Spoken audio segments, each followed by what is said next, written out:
कि जब ये दोनों गर्भ में थे उसी समय सभी ग्रहों का प्रकाश फीका पड़ रहा था। ये देख करके देवता ब्रह्मा जी के पास भाग करके गए। ब्रह्मा जी से प्रार्थना की कि आखिर ऐसा क्यों हो रहा है।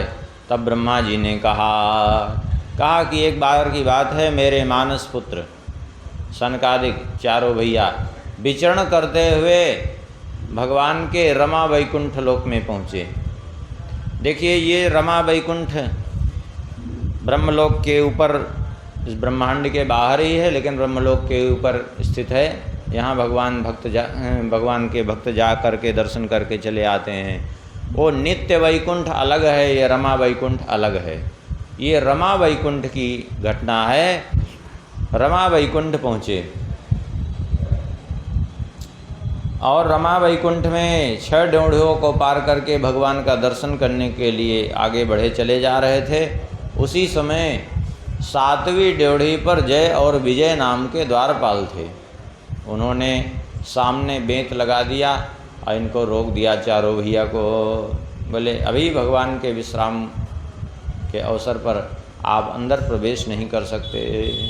बस ये तो भगवान के दर्शन के लिए उतावले हो रहे थे। भगवान के दर्शन में बाधा उत्पन्न होते देख करके क्रोध हो आया इनको, और क्रोध में आकर के श्राप दे दिया। सनकादिकों ने कहा, को वा मिहैत्य भगवत परिचर्ययोक्तैः तद्धर्मिणां निवसतां विषम स्वभावः तस्मिन् प्रशांत पुरुषे गत विग्रहे वाम को आत्मवत् कुहकयो परिसंकनीया। कहा, रे द्वारपालों, तुम लोग भगवान की महती सेवा के प्रभाव से इस लोक को प्राप्त तो कर लिए हो, लेकिन अभी भी तुम्हारे मन में विषमता भरी हुई है। तुम्हारे मन में की विषमता अभी दूर नहीं हुई है, इसलिए तुम लोग हमें रोक रहे हो। यहाँ इस लोक में आने के बाद भी तुम्हें अभी समत्व का गुण नहीं प्राप्त है। भला भगवान से यहाँ किसी का क्या विरोध जो तुम रोक रहे हो। इसलिए तुम यहाँ रहने लायक ही नहीं हो। इसलिए लोकान्नितो व्रजत मंतर भाव दृष्टा पापीय शस्त्रे इमेरि पोस्य यत्र। इसलिए तुम इस वैकुंठ लोक से बाहर निकल करके उस स्थान पर चले जाओ जहाँ काम क्रोध लोभ ये तीनों शत्रु निवास करते हैं, अर्थात उस असुरमयी योनि को प्राप्त हो जाओ तुम लोग। अब तो श्राप सुनते ही वे बड़े घबरा गए और चरणों में गिर पड़े। अब तो जब चरणों में गिर पड़े क्या करें, तो भगवान भी सुने तो भाग करके आए। भगवान को देख करके सनकादिकों ने भगवान की स्तुति की है। बहुत बढ़िया बात सनकादिक कह रहे हैं भगवान से। क्या मांग रहे हैं सनकादिक भगवान से? बोले, हे प्रभो कामं भवः स्ववृजिनैर्निरये सुनस्तात् चेतो लिवद्यदीनुते पदयो रमेत वाच्यश्च नस्तुलसी वद्यदितेङ्घ्रि शोभा पूर्येत ते गुण गणैर्यदि कर्णरंध्रा। सनकादिकों ने कहा, बस प्रभु हमारी एक ही इच्छा है। क्या? हमारा ये चित्त रूपी जो भंवरा है ये सदा आपके चरण रूपी कमल में सदा सदा के लिए अवरुद्ध हो जाए।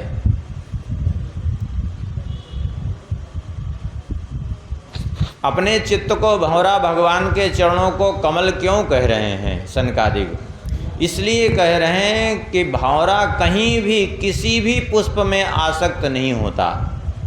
केवल कमल पर ही जा कर के वो टिकता है, वहीं आसक्त हो जाता है वो। तात्पर्य यह है कि हमारा मन भंवरे के समान रहे, जो कहीं संसार में आसक्त न हो, लेकिन आपके चरण कमलों में आने के बाद फिर यहाँ से छोड़ करके हटे नहीं। अच्छा, भंवरा कमल में जा कर के आसक्त होता है, ऐसे ढंग से आसक्त हो जाता है 10 योजन से उसको सुगंध मिल जाती है कमल की, और उड़ता उड़ता भंवरा जब कमल पर जाता है तो उसका मकरंद पान करता है, और फिर मकरंद पान करने के बाद भी उसको छोड़ करके वो उड़ नहीं पाता। बड़ी विचित्र बात यह है। क्यों? क्योंकि उस कमल के प्रति उसका प्रेम हो जाता है भंवरे का, वहीं बैठा रहता है। जब सूर्यास्त हो जाता है तो कमल बंद हो जाता है। कमल बंद हो जाता है तो भंवरा चाहे तो कमल की पंखुड़ी का भेदन करके निकल सकता है, लेकिन वो नहीं निकल पाता। क्यों? बंधनानि खलु सन्ति बहूनि प्रेम रज्जु दृढ़ बंधन मन्यत् दारु भेद निपुणोऽपि षडङ्घ्रिः निष्क्रियो भवति पंकज कोशे।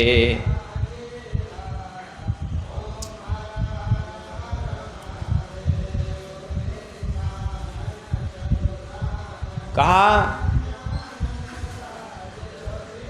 जितने बंधन हैं संसार में, उन समस्त बंधनों में सबसे कठोर, सबसे सुदृढ़ बंधन किसका है? बोले स्नेह का बंधन, प्रेम का बंधन।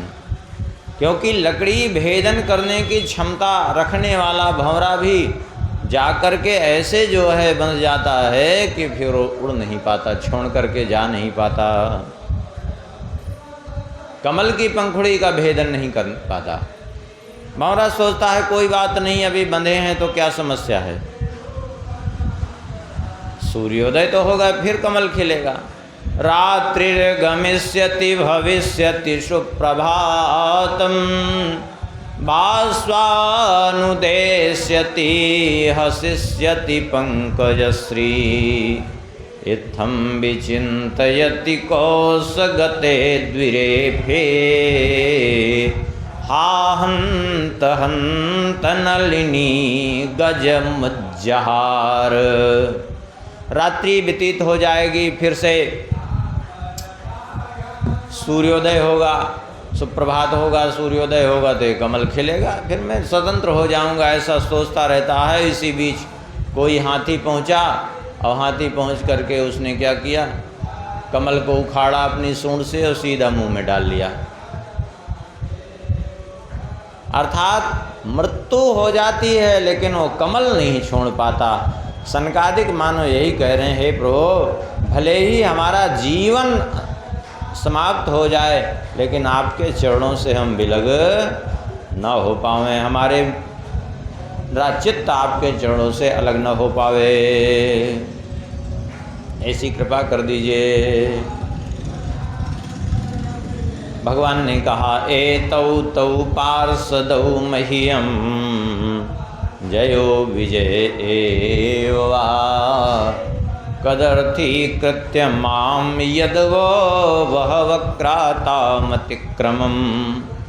भगवान ने कहा, ये दोनों मेरे पार्षद हैं और इनका जय विजय, मेरी अवहेलना करके आपकी अवहेलना की तो मेरी ही अवहेलना हुई एक तरह से। इन्होंने आपका तिरस्कार किया, ये उचित नहीं हुआ, इसलिए जो आपने इनके लिए दंड निर्धारित किया है वह दंड तो इनको भोगना ही पड़ेगा, इसमें तो कोई संदेह नहीं है। क्योंकि कोई आप जैसे भक्तों का, ब्राह्मणों का यदि तिरस्कार कर दे तो कोई भी क्यों न हो, मैं उसको कभी क्षमा नहीं कर सकता। यस्यामृता मलयसा श्रवणावगाः स सद्यः पुनाति जगदाश्वपचाद्विकुण्ठा सोऽहं भवद्भ्य उपलब्धसुतीर्थकीर्तिश्छिन्द्यां स्वबाहुमपि वः प्रतिकूलवृत्तिम्। भगवान कहते हैं मेरी जो निर्मल यश गाथा है, जिसमें अवगाहन करने मात्र से चांडाल पर्यंत सभी तुरंत पवित्र हो जाते हैं, ये मेरी निर्मल यश गाथा कहाँ से प्राप्त हुई? आप जैसे भक्तों से ही प्राप्त हुई है, आप जैसे संतों ब्राह्मणों से प्राप्त हुई है। और आप जैसे भक्तों का, ब्राह्मणों का कोई तिरस्कार कर दे, अपमान कर दे, तो छिन्द्याम स्वबाहुमपि वः प्रतिकूल वृत्तिम, चाहे मेरी भुजाएं ही क्यों न हो, मैं उनको भी काट करके फेंक दूंगा।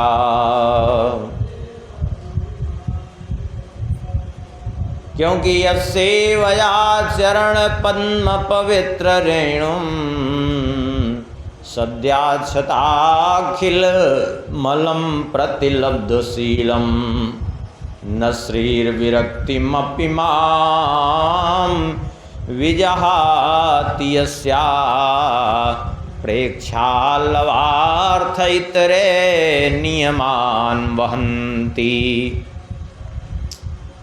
भगवान कहते हैं कि मेरी चरण धूलि इतनी जो पवित्र हो गई, जिसमें जो इतनी पवित्र हो गई कि सारे पापों का विनाश कर देने वाली है तुरंत। ये कैसे इतनी पवित्र हो गई? बोले आप सब ब्राह्मणों की सेवा का प्रभाव है, आप सब संतों की सेवा का प्रभाव है कि मेरी चरण धूलि इतनी पवित्र हो गई।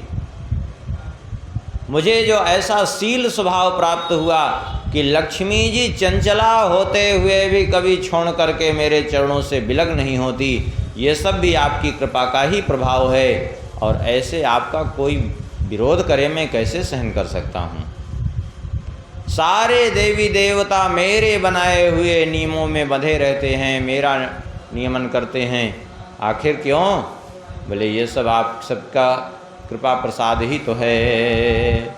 यहाँ तक कि ना हम तथाद्मी यजमान हविर्विताने श्योतप्लुतप घृत मदन होत भूमुखेन यद्ब्राह्मणस्य मुखतश्चरतोऽनुघासं तुष्टस्य मयि अवहितैः निज कर्म पाकैः।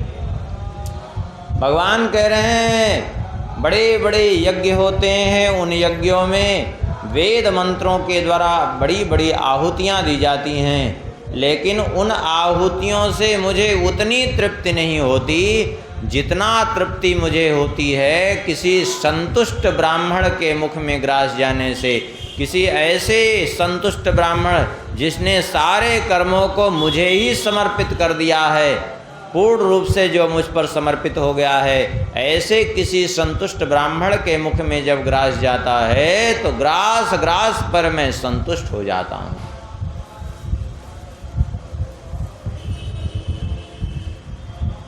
ब्राह्मण कदाचित जो है किसी का अपमान करे, तिरस्कार करे, तो भी ये मान करके जो कि भगवान ही इस रूप में हम पर कृपा कर रहे हैं, स्वीकार कर ले, उसको प्रतिकार न करे, कभी उसका अपमान न करे उल्टे, तो वो मुझे बस में कर लेता है। और स्वयं भगवान ने केवल कहा ही नहीं, स्वयं किया भी है। भगवान कहते भी हैं वही, सापत ताड़त परुष कहंता पूज्य विप्र गावहीं अस संता। चाहे साप दे, चाहे मारे, चाहे कटु वचन कहे, लेकिन पूजा करो इसकी। स्वयं भगवान ने कहा किया। नारद जी ने श्राप दिया, भृगु जी ने श्राप दिया भगवान को, लेकिन भगवान ने कोई प्रतिकार नहीं किया, स्वीकार किया। ताड़त भृगु जी ने तो चरण प्रहार ही भगवान के वक्षस्थल पर कर दिया, लेकिन फिर भी भगवान ने उसको स्वीकार किया, कोई प्रतिकार नहीं किया, बल्कि चढ़ ही सहलाने लगे कि आपको चोट लग गई होगी। और परशुराम जी ने कितने कटु वचन कहे, लेकिन कोई प्रतिकार नहीं किया। भगवान का स्वभाव ऐसा है, स्वयं करके तब दिखाते हैं भगवान, ऐसा नहीं कि स्वयं कह रहे हैं केवल।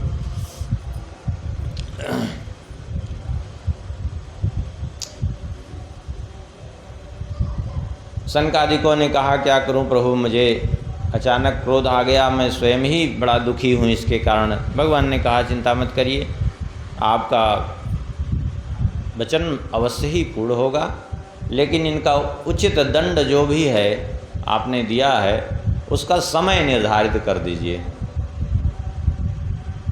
समय निर्धारित हो जाएगा कि कितने समय तक इनको रहना है आसुरी योनि में, तो ठीक रहेगा। सनकादिकों ने कहा तो ठीक है, समय हम निर्धारित करते हैं ये कि यदि ये भक्ति पूर्वक प्रेम पूर्वक आपका भजन करके आना चाहेंगे आपके लोग को, तो 7 जन्म इनको लेने पड़ेंगे, किंतु यदि आपसे शत्रुता करके आना चाहें तो 3 जन्म में आ जाएंगे। आप कहेंगे शत्रुता से जल्दी क्यों? शत्रुता से जल्दी इसलिए क्योंकि शत्रुता में जितना जो है चित्त एकाग्र होता है, उतना चित्त एकाग्र जिसके प्रति प्रीति होती है उसमें नहीं होता, स्वाभाविक है। ये दोनों हिरण्याक्ष हिरण्यकशिपु, इनमें जो हिरण्याक्ष था, इस हिरण्याक्ष ने ही ले जा करके पृथ्वी को रसातल में छुपा दिया। भगवान गए वाराह रूप में पृथ्वी को ढूंढने के लिए। इधर हिरण्याक्ष घूम रहा था, कोई उसको अपने जोड़ का योद्धा ही नहीं मिल रहा था लड़ने के लिए, बड़ा परेशान। वरुण जी की राजधानी में पहुंचा, वरुण जी को युद्ध के लिए ललकारा। वरुण जी ने कहा भाई देखो, हम तो युद्ध तुमसे नहीं कर सकते। बोले लेकिन हमारी भुजाओं में खुजली हो रही है। वरुण जी ने कहा भाई खुजली तो हो रही है, लेकिन हमारी सामर्थ्य नहीं है तुम्हारी खुजली मिटाने की। हाँ, एक बात मैं अवश्य कहूँगा, तुम यदि अपनी भुजाओं की खुजली ही मिटाना चाहते हो तो तुम जाकर के क्यों भगवान नारायण से नहीं युद्ध कर लेते, तो तुम्हारी खुजली मिट जाएगी। और ऐसी खुजली मिटेगी कि फिर कभी नहीं होगी। कहाँ मिलेंगे? बोले उनको ढूंढने के लिए निकल तो पड़ो, पता बताने वाले भी मिल ही जाएंगे कहीं न कहीं, चिंता मत करो। चल पड़ा भगवान नारायण को ढूंढने के लिए। और एक बात समझिए, भगवान को ढूंढने के लिए कोई निष्ठापूर्वक निकल पड़े, चाहे वो शत्रु भाव से हो चाहे प्रेम से हो, भगवान उसको मिल जाते हैं, लेकिन हो दृढ़ता ढूंढने की। ये लुंज पुंज वाला काम रहता है तो फिर कहीं का नहीं रहता हो। फिर एकदम पूर्ण रूप से निष्ठा हो, दृढ़ता हो कि हमको भगवान को प्राप्त ही करना है, तो निश्चित रूप से मिल जाएंगे। अब हुआ भी, ये ढूंढने के लिए निकला था तो श्री नारद जी मिल गए। नारद जी से इसने कहा कि नारायण नारायण दिन भर करते रहते हो, अरे कुछ लड़ना झगड़ना जानते हो? कहाँ है तुम्हारे नारायण? नारद जी ने कहा हम तो लड़ना नहीं जानते। लेकिन तुम लड़ने के लिए क्यों कह रहे हो? बोले क्योंकि हमारी भुजाओं में खुजली हो रही है। बोले तो खुजली हो रही तो तुम लड़ना चाहते हो? बोले हाँ, तो ठीक है मैं लड़ा दूंगा तुमको। किससे? बोले वही नारायण जिनको तुम ढूंढ रहे हो। अच्छा, कहाँ है? बोले तुम सीधा इसी जल में प्रवेश करो और देखोगे तो भगवान नारायण ही वाराह रूप धारण किए हुए पृथ्वी को लिए चले आ रहे हैं, बस जाके तुम उनको पकड़ लेना, बस बात हो बन जाएगी। अब ऐसी खुजली मिटेगी कि फिर कभी नहीं होगी। हाँ, अब तो जो है सीधा जल में प्रवेश किया तो देखा वाराह भगवान लिए चले आ रहे थे पृथ्वी को। जा कर के व्यंग वचन बोलने लगा, भगवान कुछ नहीं उत्तर दिए। जा कर के मार्ग में ही खड़ा हो गया, रुक जाओ, कहाँ जा रहे हो? ये पृथ्वी मेरी है, तुम कैसे ले जा सकते हो इसको? फिर भी भगवान कुछ नहीं बोले, पृथ्वी देवी को भयभीत देख करके। अब पृथ्वी देवी कौन है? भगवान की पत्नी है, लेकिन जो इनको मेरी मेरी के चक्कर में करके फंसता है ना, पे वो स्वयं नष्ट हो जाता है। हाँ, आजकल यही दशा है। किसी दरिद्र की पत्नी को भी कह दीजिए कि ये हमारी है, वो पत्नी को लिए चला जा रहा हो, जाके कह दीजिए हमारी है, तो वो भी लड़ जाएगा। लेकिन यहाँ दशा लोगों की क्या है? बोले नारी काहू रंक की, आपनी कहे न कोई, हरि नारी आपनी कहे, क्यों न फजीहत होय। किसी रंक की पत्नी को भी अपनी कोई नहीं कहता, और भगवान की पत्नी है पृथ्वी देवी, कहता है कि ये धरती किसकी है? हमारी है। ये भूमि किसकी है? हमारी है। ये संपत्ति किसकी है? ये हमारी है।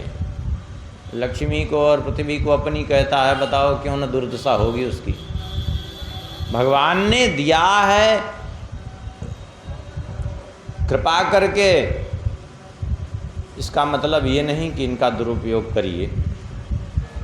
ये आपकी नहीं है, किसी की नहीं है। इस पृथ्वी पर न जाने कितने आए और हमारी हमारी हमारी हमारी कहते कहते न जाने कितने गुजर गए और न जाने कितने गुजर जाएंगे, किसी की नहीं हुई।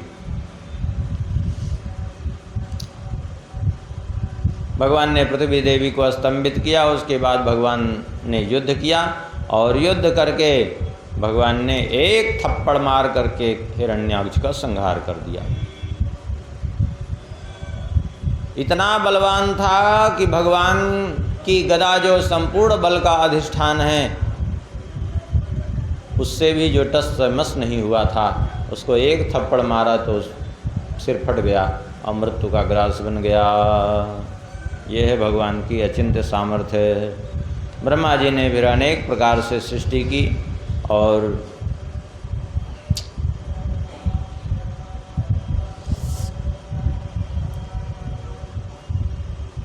ब्रह्मा जी को एक दिन तंद्रा अवस्था आई, तो ब्रह्मा जी की तंद्रा अवस्था में भूत प्रेत पिशाच आदि का प्रादुर्भाव हो गया। ब्रह्मा जी को बड़ा दुख हुआ। इसीलिए ये जो है भूत प्रेत पिशाच किसी को पकड़ते हैं तो उस समय भी उसको तंद्रावस्था सी घेरती है, जम्हाई सी आती है। देखिए क्यों? क्योंकि ब्रह्मा जी की तंद्रावस्था में ही इनका प्रादुर्भाव हुआ था। अच्छा, एक बात और भी समझे, ये भूत प्रेत पकड़ते कब हैं? ये भूत प्रेत पकड़ते तभी हैं जब कोई जूठा मुँह रहता है तब। ये विशेष करके माताओं को ज़्यादा पकड़ते हैं भूत प्रेत। क्यों? क्योंकि अधिकतर उनका मुँह जूठा रहता है। कुछ काम कर रही हैं, कोई चीज़ देखी मुंह में डाल दिया, हो गया, मुंह जूठा है। अब बताइए, भूत प्रेत नहीं पकड़ेगा तो पकड़ेगा कौन? एक तो लोगों का जो है जीवन ही ऐसा दूषित हो गया है कि कर्म ऐसे हैं कि मरने के बाद भूत बनने हैं। क्यों? क्योंकि ऊंचे कर्म है नहीं कि वो स्वर्ग आदि लोकों की यात्रा करें, और नीचे कर्म भी इतने ज़्यादा नीचे कर डाले कि नरक के प्राणी भी जिसको देख करके जो है घृणा करें। तो कुछ दिन अपना भूत प्रेत बन करके घूमते हैं, जब कुछ क्षय होता है तब नरक जाते हैं फिर।